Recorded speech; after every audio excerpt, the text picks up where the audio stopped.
Ever unto ages and ages. Amen.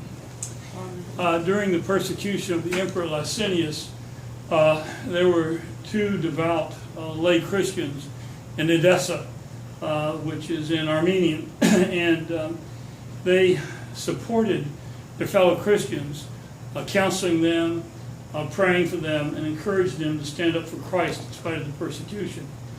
And they did. But finally somebody reported them and they were arrested and tortured.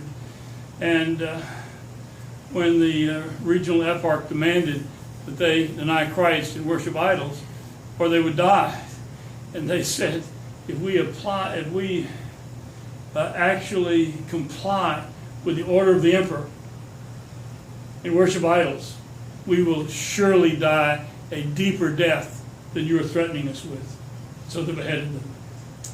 It was later that, as the persecution continued, that a deacon by the name of Habib got arrested, went through torture, and essentially said the same thing.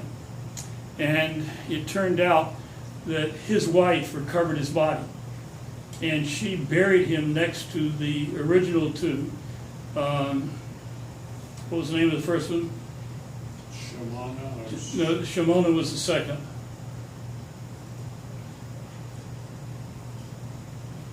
It'll come to you.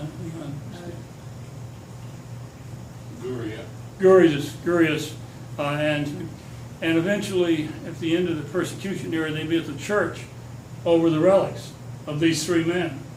And over time, a number of great miracles occurred, and there was one that was really notable. There was a young woman who, a soldier in the Roman army, who was a Goth, fell in love with, and he assured the family that he was going to marry her. He had no other wife. So they were married, and he took her to where the Goths lived, and because he had another wife, and so he turned her into a slave. And when he died, his first wife determined to bury her with the soldier. And during the night, she prayed out desperately. She was actually in the grave to Gurius, Simonas, and Habib. And lo and behold, when the morning came, she was in the church dedicated to them in Edessa, and not in the land of the Goths.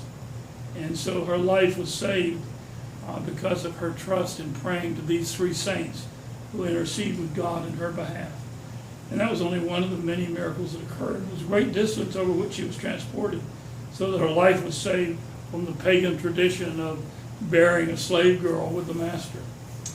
And so it tells us about the power of the saints interceding with God, particularly the martyred saints who kept the faith in spite of the threat and the torture and the rest of the things. In the name of the Father, and the Son, and the Holy Spirit.